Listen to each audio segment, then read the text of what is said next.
In their quest to trace the origins of humanity, a team stumbles upon a structure situated on a faraway moon. But they soon realize they are not alone. Millions of years in the past, a highly advanced humanoid alien race arrives on a primitive planet, possibly Earth.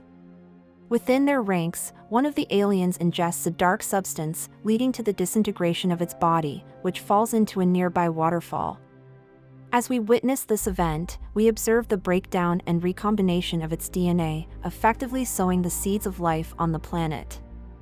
Fast forward to the year 2089, on the Isle of Skye, off the coast of Scotland, where an archaeologist couple named Elizabeth Shaw and Charlie Holloway make an intriguing discovery. They stumble upon a star map in a cave, which they document along with remnants from various unrelated ancient cultures. Interpreting this finding as an invitation from humanity's predecessors, they catch the attention of Peter Weyland, the elderly founder and CEO of the Weyland Corporation. Weyland decides to fund the construction of a deep space research vessel named the USS Prometheus, with the goal of following the map to a distant moon called LV-223, located several light-years away from Earth. The crew of the ship enters a state of hibernation, while an android named David remains awake at the controls to oversee their entire journey. Finally, in 2093, the ship reaches the orbit of LV-223. Upon waking from their hibernation, the crew learns about their mission, which is to locate the ancient aliens known as engineers, who are believed to be the creators of the human race.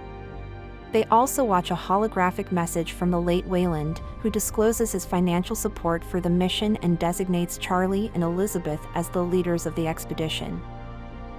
The Prometheus descends through the atmosphere of the planet, experiencing turbulence that subsides as they break through the clouds and gain a clear view of the surface. The ship lands in close proximity to an alien structure resembling a massive temple-like pyramid. A team consisting of Shaw, Holloway, and David ventures into the structure, while Vickers and Captain Yannick remain on board the ship, overseeing their progress. Inside the pyramid, a remarkable discovery awaits the team as they stumble upon a pocket of breathable air. In a damp chamber unlocked by David, they are greeted by a multitude of cylinder-like artifacts, an imposing monolithic statue depicting a humanoid head, and the lifeless remains of a colossal alien believed to be one of the engineers. Further exploration of the structure reveals additional bodies, leading them to speculate that this species has met its demise. The team also uncovers archive footage showing holographic images of engineers in a state of panic during a past emergency. David, acting covertly, retrieves a cylinder and brings it back to the ship. Meanwhile, the remaining cylinders in the chamber begin to leak a dark fluid, triggered by the change in temperature or atmosphere upon opening the chamber. As an impending storm approaches, the crew is compelled to return to the Prometheus, inadvertently leaving Milburn and Fifield stranded within the pyramid structure after losing their way.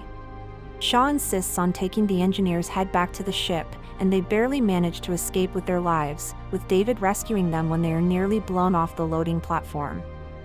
Back on the ship, Shaw and Medic Ford analyze the engineer's head, with David's assistance in removing its weighty helmet. To their astonishment, they discover that its DNA is an exact match to that of the human race. Utilizing an electrified needle, they briefly revive the head, but its exposure to the breathable atmosphere causes rapid decomposition and disintegration. Later, David investigates the cylinder further and uncovers multiple ampoules containing a viscous black fluid. With deliberate intent, David infects Holloway using the mysterious substance obtained from the ampoule. Later, Shaw engages in a sexual encounter with the infected Holloway.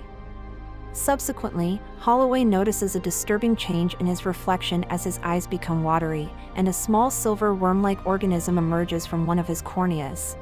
Inside the structure, Fifield and Milburn bear witness to the emergence of a peculiar snake-like creature from a pool of the dark fluid seeping from the cylinders.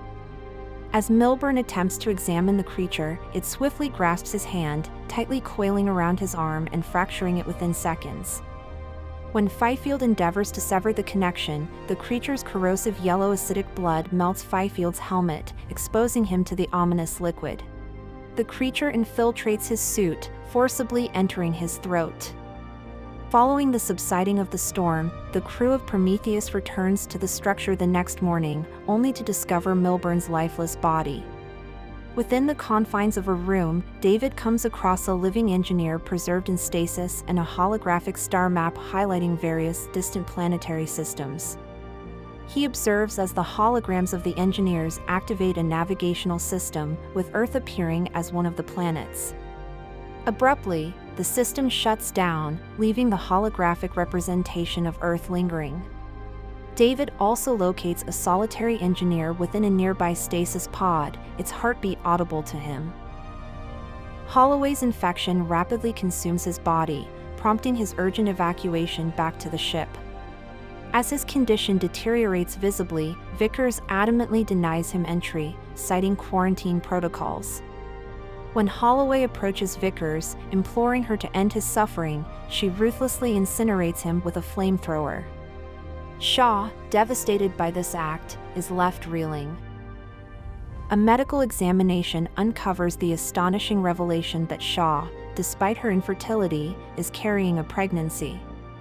David incapacitates her with the intention of returning her to Earth in a state of stasis. He confiscates the cross given to her by her father, citing potential contamination. However, Shaw manages to escape and seeks refuge in Vickers' quarters, where she utilizes an automated medical surgery pod. In a harrowing procedure, she extracts a nightmarish cephalopod-like creature from her abdomen while fully conscious. Meanwhile, the presence of Weyland in stasis on the ship is discovered, and it is revealed that Vickers is his daughter. Weyland discloses his intention to beseech the engineers for assistance in evading his imminent demise. A mutated Fifield, altered by the effects of the black fluid, is found just outside the hangar bay. He launches a vicious attack, killing several crew members before meeting his own demise. Yannick postulates that the moon thereon served as a military outpost for the engineers until they lost control of their bioweapons, specifically the cylinders containing the black fluid. The remaining crew returns to the structure and revives the engineer, who is occupying a spacecraft identical in design to the derelict alien ship witnessed in the original Alien film. David converses with the engineer in an alien language, questioning the purpose behind humanity's creation and pleading for an extension of his own creator's life, Mr. Weyland. In response, the engineer violently tears David's head from his body, resulting in the deaths of Weyland and Ford. Shaw manages to escape the activated alien vessel as the engineer sets it in motion. The still-functioning David warns that the engineer intends to unleash the ampoules of black fluid on Earth, which would result in the annihilation of all living creatures on the planet. Vickers commands Yannick to return to Earth, but Shaw convinces him to intercept the engineer's ship. Yannick and his two surviving crew members sacrifice themselves by crashing the Prometheus into the engineer's vessel, while Vickers escapes in an escape pod. The disabled engineer's ship crashes onto the planet, inadvertently crushing Vickers, while Shaw narrowly evades a similar fate. While seeking supplies in the escape pod, Shaw makes a startling discovery: her previously aborted, yet still living, alien offspring has grown to immense proportions. To her horror, the engineer, having survived the crash, enters the escape pod and launches an attack on Shaw. In a desperate act of defense, she releases the tentacled creature, which swiftly subdues the engineer by inserting an ovipositor into its throat.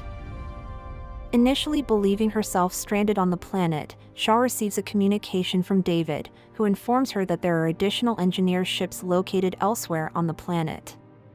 Determined to seek answers regarding humanity's origins and the engineer's intentions, Shaw retrieves David's remains from the alien vessel, reclaiming the cross he had taken from her. Together, they embark on a journey to activate another engineer ship. In the final scene within Vickers' escape pod, a chilling revelation unfolds as an alien creature, bearing a striking resemblance to the xenomorph seen in the other Alien movies, violently bursts out from the dying engineer's chest.